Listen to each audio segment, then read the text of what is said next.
Bible खोलकर लूका 15 निकालिए। कल हम जीवन में पवित्र चरित्र के विकास के महत्व के बारे में बातें कर रहे थे। मैंने आपको बताया था लातिन भाषा में चरित्र का क्या अर्थ है। अर्थ है नक्काशी किया जाना। हमें चरित्र का महत्व समझना चाहिए। आपका चरित्र आदतों से बनता है और आदतें बनती हैं अनुशासन से या उसकी घटी से।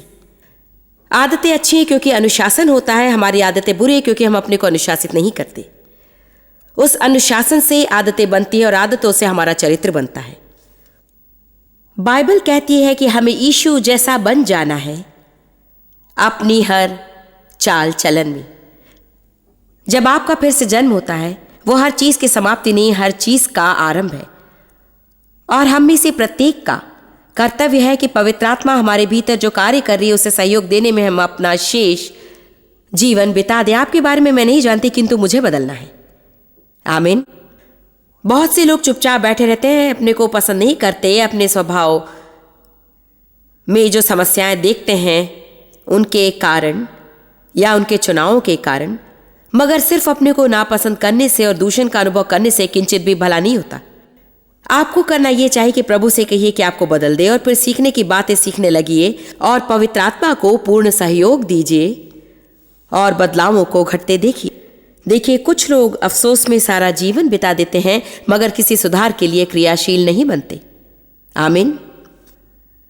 बुरी अनुभूति अच्छी है जहां तक पश्चाताप का संबंध है, मगर यदि उसके परे चली जाए तो वो आपको ऐसे फंसाएगी कि आप कभी भी उससे रिहाई नहीं पा सकेंगे। सो हमें चरित्र के बारे में और भी सीखना है। देखिए, चरित्र के बिना राष्ट्र का अंत में पतन निश्चिंत है।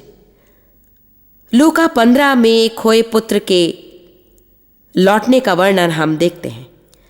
हमने इसे यकीनन सुना है, भिन्न भिन्न रीतियों से सिखाया हुआ, भिन्न भिन्न दृष्टिकोणों से। मगर महीना भर पहले मैंने कुछ देखा था जिस पर मैंने खास ध्यान नहीं दिया था, न उसके कोई महत्व दिया, मगर वो बहुत कुछ कहता है। पद 12 में दोनों भाइयों में से छुटके ने पिता से कहा, हे पिता, मुझे दे दीजिए। मैंने गोल निशान लगाया मुझे दीजिए पर। हे पिता, मुझे दे दीजिए। पता नहीं आप में से कितने वो कहने से आगे नहीं बढ़ते कि पिता मुझे दीजिए, हे पिता मुझे दीजिए, दीजिए, दीजिए, दीजिए। संपत्ति में से जो मेरा भाग हो मुझे दे दीजिए। किंतु यदि आप पद 19 को देखें, वो कहता है, अब मैं इस योग्य नहीं रहा कि तेरा पुत्र कहलाऊंगा, मुझे अपना एक चाकर बना ले। मैंने गोल निशान लगा दिया बना ले पर। देखिए, दीजिए और बना में बड़ा अंतर है। यदि आप पवित्र चरित्र का विकास करने वाले हैं तो हमें यह कहना पड़ेगा कि तू जो चाहता है मुझे बना। मैं किसी को प्रभावित करना नहीं चाहती, मगर प्रतिदिन मेरी प्रार्थना की यही शैली होती है कि प्रभु, मुझे तू जो चाहता है बना। उसके लिए मेरी मदद कर, मुझे अच्छा लगे या नहीं, क्योंकि कभी कभी हमें अच्छा नहीं लगता। जब परमेश्वर हमारे जीवन में कार्य करने लगता है, अक्सर वो अनुभूति और उसकी रीति हमें अच्छी नहीं लगती, क्योंकि बात यह है कि बहुत सी चीजें जो हम सोचते हैं हमें चाहिए, वास्तव में नहीं चाहिए। बहुत सी चीजें जिनकी हम परमेश्वर से घुटने टेक कर भिक्षा मांगते हैं, यदि हमारी प्रार्थनाओं के वो उत्तर न दे तो खुश रहें, क्योंकि ऐसा होने पर घोर विपत्ति टूट पड़ेगी। सो परमेश्वर पर हमें भरोसा रखना है। हमें भरोसा रखना है कि जब घटनाएं हमारी इच्छा अनुसार नहीं घटती तो आगे पीछे के कारणों का हमसे ज्यादा उसे पता है कि अंत में यह हमारे लिए भला ही उत्पन्न करेगा। अच्छा, उस नौजवान को क्या हुआ जो दीजिए और बना के बीच में था? उसका हाल बुरा हो गया। यदि पढ़ें पद 13 में कहा गया है, और बहुत दिन न बीते थे कि छुटका पुत्र सब कुछ इकट्ठा करके एक दूर देश को चला गया और वहां कुकर्म में अपनी संपत्ति उड़ा दी। क्या बात है, उसकी चल गई, उसे जाना था और उसे विरासत मिल गई। उसे जाना था, ना कोई अनुशासन, ना संयम और न कोई आज्ञा देने वाला, और वो जो चाहता था उसे अपने मन से जैसा चाहता था वो कर सकता था। यही तो हम सब सोचते हैं कि हमें चाहिए। आज भी बहुत से लोग अपना धंधा करना चाहते हैं और सच्चाई ये है कि उनमें से बहुत से अपना धंधा इसलिए चाहते हैं कि कोई उन्हें आज्ञा ना दे और ना ही उनमें अपना धंधा चलाने की क्षमता होती है।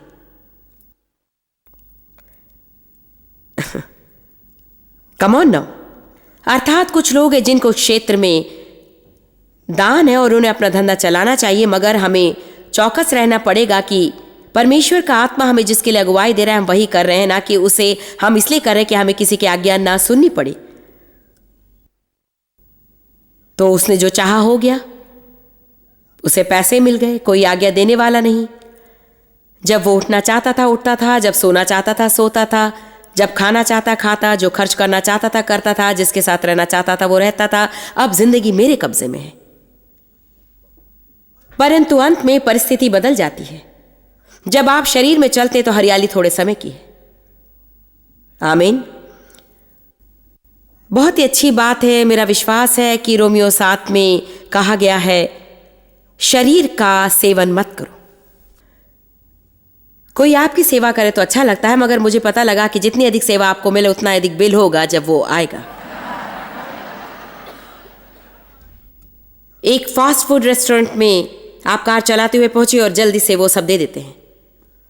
कीमत ज्यादा नहीं होती। आमतौर पर केचप और नमक भूल जाते हैं, आपका ड्रिंक गड़बड़ सड़बड़। आपने कहा पनीर नहीं, उन्होंने दुगना डाल दिया। मगर आपको ज्यादा गुस्सा नहीं आता क्योंकि आखिर आपने सिर्फ 10 रुपए ही तो दिए, ये कोई बड़ा सौदा नहीं।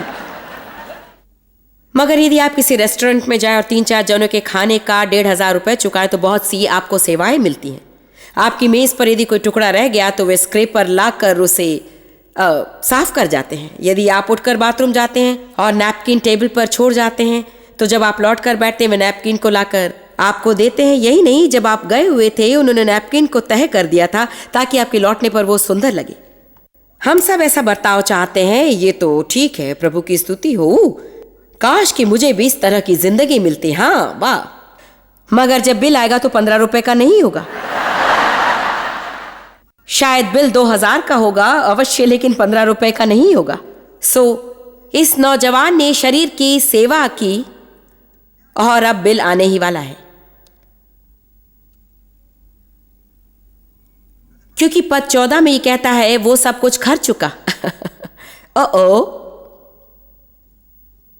वाह। और उस देश में एक अकाल पड़ा और वो कंगाल हो गया। पद 15, और वो उस देश के निवासियों में एक के यहां जा पड़ा। उसने उसे अपने खेतों में सूअर चराने के लिए भेजा। और वो चाहता था कि उन फलियों से जिन्हें सूअर खाते थे अपना पेट भरे, मगर उससे उसकी भूख नहीं मिटी। कहीं पर दीजिए और बना के बीच में आप में एक आत्मिक भूख जागृत होगी जिसे कुछ नहीं, बिल्कुल कुछ नहीं तृप्त कर सकेगी। और अंत में आपकी समझ में आएगा कि दीजिए से काम नहीं बन रहा। कि आपको हर चाहिए हुई वस्तु मिल भी जाए तो वो नहीं जिसकी आप चाहा करते थे। और किसी तरह जैसे भी हो हमें पता लगाना है कि प्रभु की योजना क्या है आपके लिए। पद 17 उत्तम है। ये कहता है, तब वो अपने आपे में आया। हालेलुया। उसने अपने पिता के घर की सोची। उसने सोचा मेरे पिता के घर में नौकर की हालत भी मुझसे अच्छी है, यहां तो मैं सूअरों के साथ खा रहा हूं। अब वो पिता के पास लौटता है और नम्रता के साथ कहता है, हे पिता मुझे बना। आमीन। दीजिए और बना के बीच बहुत ही ज्यादा क्लेश है। मगर तब क्या होता है जब आप निर्णय लेकर कहते हैं बना, उसके बाद बहुत सी छटाई होती है। हमारे जीवन की बहुत सी चीजों को जाना है। और मैं चाहूंगी कि आप यूहन्ना 15 को जाएं और आप लोग मेरी छोटी छोटी प्रॉप्स उठा लाइए। यूहन्ना 15, हम केवल पहले पद 5 पढ़ने जा रहे हैं। कहता है, सच्ची दाखलता मैं हूं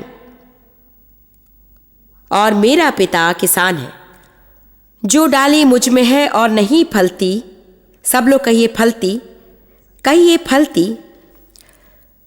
जो डाली मुझ में है और नहीं फलती, फलना बंद हो जाता है, उसे वो काट डालता है और उसे वो शुद्ध करता है और बार बार हर डाली को जो फलती है छांटता है ताकि वो अधिक से अधिक और श्रेष्ठ फल दे। ये एक तरह का दिलचस्प पद है क्योंकि इसका तात्पर्य है कि यदि आप फलवंत ना बने तो आप छांटे जाएंगे।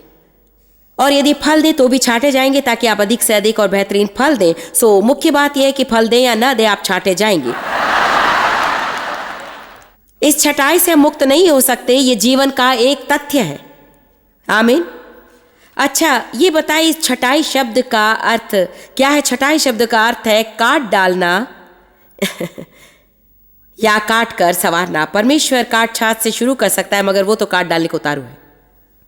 वो एक छोटे से औजार से भी शुरू कर सकता है, जैसे इनमें से एक।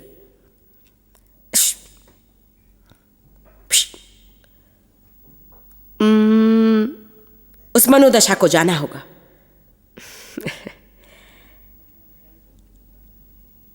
देखिए, वो जो व्यक्ति है ना जिससे आप रात को काम के बाद मिलते हैं, उस संबंध को जाना होगा।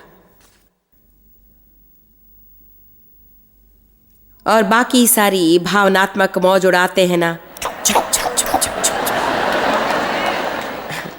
उन्हें भी जाना है।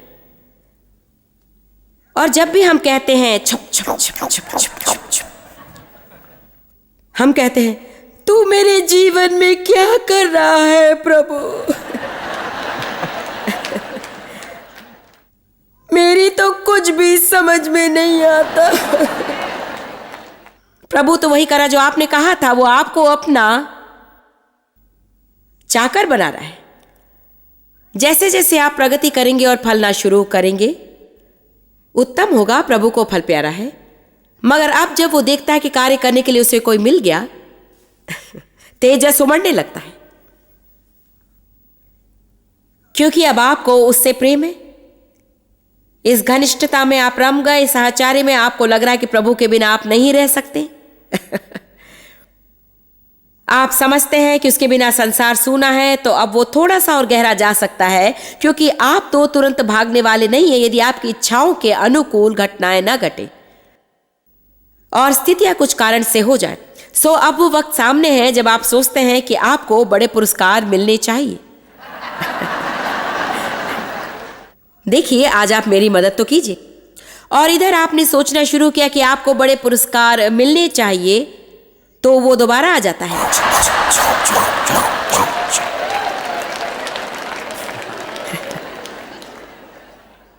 अब छोटी मोटी एकाध टहनी की बात नहीं, ना एकाध पत्ते की। अब वो सारी के पीछे है आपके जीवन की संपूर्ण डाली। वो यूं है कि सब कुछ परमेश्वर की ओर जा रहा है, मगर सिर्फ यही कुछ ऐसी है।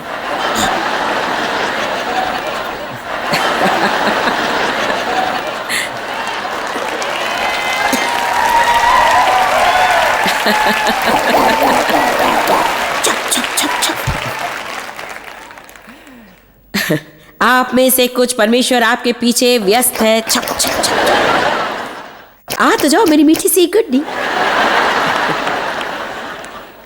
एक बात बताती हूँ, जब आप उस छटाई से गुजर रहे हैं, हमारे घर के सामने हाथे में एक पेड़ था, बड़ा ही अच्छा पेड़, मगर उसे ये सारी बेलें भेद रही थी। चोशक बेलें कहलाती हैं। जड़ के आसपास से निकलने वाले अंकुर पहले देखने में सुंदर लगते हैं, बहुत ही सुंदर लगते हैं। और इसकी लताएं इधर उधर लहराती हुई निकलती हैं और नन्ही नन्ही पत्तियां आने लगती हैं, मगर देखते देखते वे इतनी बढ़ जाती हैं कि पेड़ के प्राणों को चूस कर निगलने लगती हैं।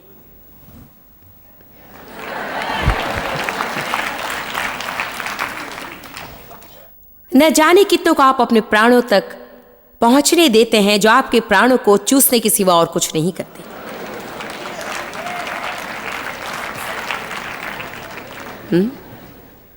हाँ, हम मदद करना चाहते हैं, मगर मुझे एक प्रकाशन मिला। यदि 5 साल तक मैं किसी की मदद करती होती फिर भी उनकी मदद नहीं होती, तो वास्तव में उनको मदद नहीं चाहिए। शैतान उनका इस्तेमाल कर रहा है मेरे प्राण निकालने के लिए। हाँ, मेरा उद्देश्य है मदद करना,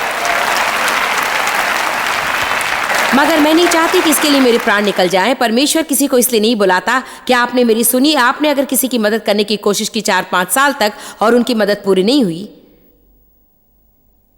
तो शायद उनकी जरूरत से ज्यादा आपकी उत्सुकता है मदद करने की। लोगों का सही काम करना अच्छा है, मगर मुझे अंत में पता चला कि मैं सही कर्म करवा नहीं सकती। उन्हें केवल बता सकती हूं और शेष उनके और परमेश्वर के बीच है। हर व्यक्ति परमेश्वर के सामने खड़ा होकर अपने जीवन का लेखा बताएगा। कुछ बातें हमें परमेश्वर और अगले व्यक्ति के बीच छोड़ देनी चाहिए। कभी कभी मैं सोचती हूँ कि आप यदि किसी की मदद करते रहे और उनके बैसाखी बन जाते हैं, इससे वे परमेश्वर के साथ एक खास रिश्ते से संचित हो जाते हैं, क्योंकि कभी कभी ये जरूरी हो जाता है कि उनके सहारे को कोई ना हो सिवाय परमेश्वर के। आप समझ रहे ना? कभी कभी लोगों को बहुत ही विषयग्रस्त होना चाहिए प्रभु तक पहुंचने के लिए।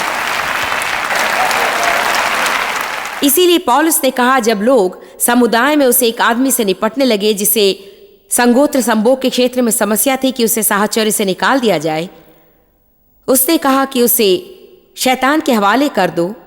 और मैं निश्चित रूप से नहीं जानती कि इन सब का अर्थ क्या है, मगर वो चर्च के छत्र से बाहर आ गया और पवित्र लोगों के आश्रय से भी दूर हो गया और उनसे कह दिया गया कि वे उसके साथ साहचर्य ना करें।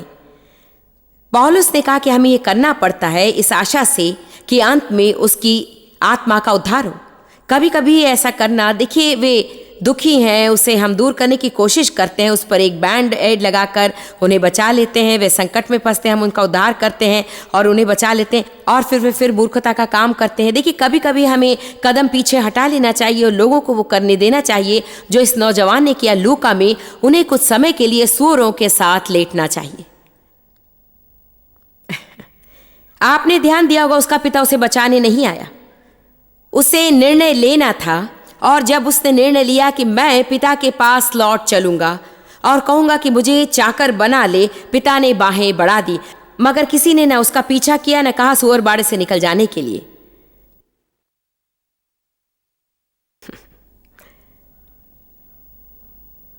आज इसे किसी को सुनना है यहां,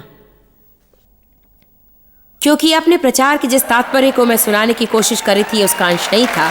किसी को इसे सुनना है, क्योंकि आप किसी को अपने जीवन को चूस कर निकालने दे रहे हैं। कम ऑन नाउ, किसी को इसे सुनकर समझ लेना आवश्यक है। मैं इसे अभी छोड़ना नहीं चाहती।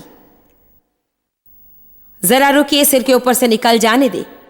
अपने रिश्तों के बारे में प्रार्थना कीजिए और प्रभु से पूछिए कि किन को आपके जीवन से जोड़ा है और किन को आप परमेश्वर को छाट डेलने देंगे। वास्तव में आज हम सब क्यों न साहसी होकर यूं प्रार्थना करें कि परमेश्वर, यदि मेरा किसी ऐसे व्यक्ति के साथ रिश्ता हो जो तू बिल्कुल नहीं चाहता, और यदि किसी ऐसे के साथ हो जो मेरे जीवन को विषाक्त कर रहा है, और यदि तेरे समय और शक्ति को व्यर्थ कर रही हूं किसी ऐसे पर जिसकी मदद हो ही नहीं सकती, और यदि लोगों को विषाक्त करने दे रही हूं, यदि मैं धोखा खाई हूं प्रभु, तो मैं तुझसे कहती हूं कि तू हर उस रिश्ते को हटा दे जो तुझे पसंद ना हो और मेरे जीवन में देवी उजाला भर दे, यीशु के नाम में, आमीन।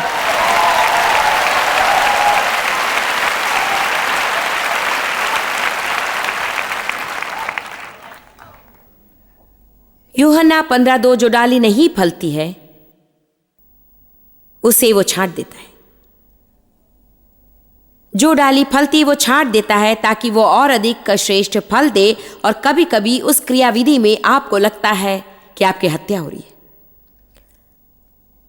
एक पेड़ था हमारे घर में, उसके नीचे कुछ चूषक डालियां थी और कुछ छोटी छोटी जंगली डालियां थी। बाइबल उन्हें जंगली बेलें कहती है। तो ये पेड़ बहुत ही सुंदर तरह से बढ़ रहा था और एक बेल इधर जा रही थी और दूसरी उस तरफ जा रही थी, और वो पेड़ के सौंदर्य को नष्ट कर देती हैं। सो उन्होंने किसी को हमारे पेड़ को छांटने के लिए बुलाया। मैंने सोचा कि वो इधर छटाई करके आगे पीछे थोड़ा बहुत इधर उधर काट कूट कर उसे एक आकार देंगे जिससे वो और भी सुंदर हो उठेगा। जब मैं काम से घर आई तो देखा तो पेड़ गायब था और उसकी जगह एक लट्ठा सा आंगन से बाहर की ओर मुड़ता हुआ। हाँ, कुछ बड़ी डालियां लगी हुई थी, मगर ये चीज और कुछ दूसरी चीजें थी। और मैं चिल्लाई, डेव, क्या ये बचा है हमारे आंगन में? और वो तो देखने में, यानी कि मैं इतनी बिगड़ी थी कि मैंने कहा, इतनी बदतर चीज मैंने कभी नहीं देखी। आपने इसकी हत्या कर दी। अब ये कभी नहीं। उन्होंने कहा, जरा रुक जाओ, रुक जाओ, रुको तो सही, वसंत को आ जाने दो, फिर बढ़ोतरी देखना। पक्की बात, कुछ महीने प्रतीक्षा की और वो सबसे सुंदर पेड़ निकला। इसका आकार सबसे बढ़िया था। अतीत में ये पेड़ इतना सुंदर कभी भी नहीं था। कम ऑन नाउ, आप में से कुछ नहीं जानते परमेश्वर के आप में कार्य करने के बाद आप कितने अच्छे लगेंगे। आप में से कुछ नहीं जानते कि प्रभु के मन में आपके लिए क्या है। मगर पहला काम आपको करना है ये कहना बंद कीजिए, मुझे दे दे दे दे दे, मुझे दे मुझे दे मुझे दे, मुझे पदोन्नति दे, नई कार दे, मुझे एक तारीख दे, मुझे पति दे, मुझे ये दे, मुझे वो दे, और मुझे दे, मुझे बड़ा घर दे, बड़ा घर साफ करने के लिए मुझे नौकरानी दे, मुझे दे मुझे दे, मुझे चर्च में एक हैसियत दे। नहीं नहीं नहीं नहीं नहीं नहीं। दोस्तों को चुना बंद कीजिए जो हमारे विचार से लोकप्रिय हैं या जिन पर लोगों का ध्यान रहता है। हम सब ऐसों के साथ संबंधित रहना चाहते हैं। परमेश्वर को आपके जीवन में दैवी संबंध लाने दीजिए। आमीन। आपको उस मोड़ पर पहुंचना जहां आप कहें मुझे बना, मुझे वो बना जो तू चाहता है। मगर याद रहे ये कहने के बाद मैं आपसे इसे बुलवा सकती हूं, इसमें कोई समस्या नहीं होगी, मगर आपको इसे याद रखना होगा क्योंकि यहीं पर हम लोगों को खो देते हैं। उत्तेजनापूर्ण संदेश का मैं प्रचार कर सकती हूं और आप कहे ओ हाँ मुझे बना, ओह, और जैसे ही आप घर पहुंचे और परमेश्वर वहां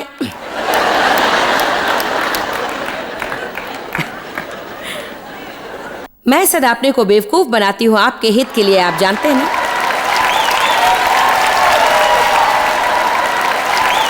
मैं चाहती हूं कि मुझे आपके कहते हुए याद रखें जब आप गला फाड़ कर चिल्लाएं कि क्या कर रही हैं आप मेरे जीवन में।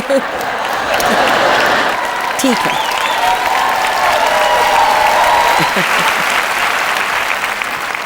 शायद आप बाजार जाकर ऐसी एक चीज खरीद लाएं और घर में दीवार पर लटका दें। मेरे ख्याल से अच्छा विचार है। दीवार पर एक कील ठोकिए और इसे लटका दीजिए ऐसी जगह जहां आप सदा इसे देख सकें। फिर आप जब भी कहेंगे पता नहीं आप मेरे जीवन में क्या कर रही हैं, तो आप कह सकें हाँ हाँ।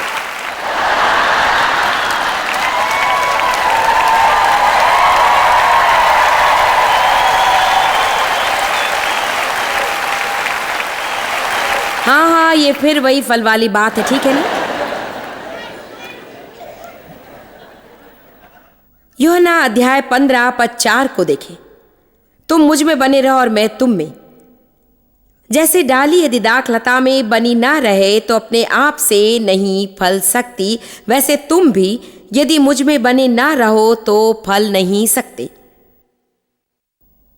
मैं दाख लता हूं, तुम डालियां हो। जो मुझ में बना रहता है और मैं उसमें, वो बहुत फल फलता है। ये एक वादा है। वो कहता है यदि तुम मुझ में बने रहो और मैं तुम में। अन्य शब्दों में हम यहाँ रविवार सवेरे 45 मिनट के लिए चर्च जाने की बात नहीं कर रहे हैं जहां हम सोचते हैं कि परमेश्वर को भुगतान दे चुके। अब इस सप्ताह में हम दूसरों की तरह जी सकते हैं, फिर अगले रविवार सवेरे 45 मिनट के लिए चले जाएंगे। इससे हम सही हो जाते हैं। वो कहता है यदि तुम मुझ में बने रहो, मुझ में तुम्हारा वास हो, यदि मुझ में बस जाओ, मुझ में ठहरे रहो, यदि मैं तुम्हारे जीवन का प्रधान प्रसंग हूं, यदि तुम्हारे जीवन में मेरा पहला स्थान है, यदि तुम्हारी दृष्टि में कोई और करने से अधिक मूल्यवान मेरे साथ समय बिताना है। अब वो क्या कहता है? तुम अवश्य बहुत फल फलोगे।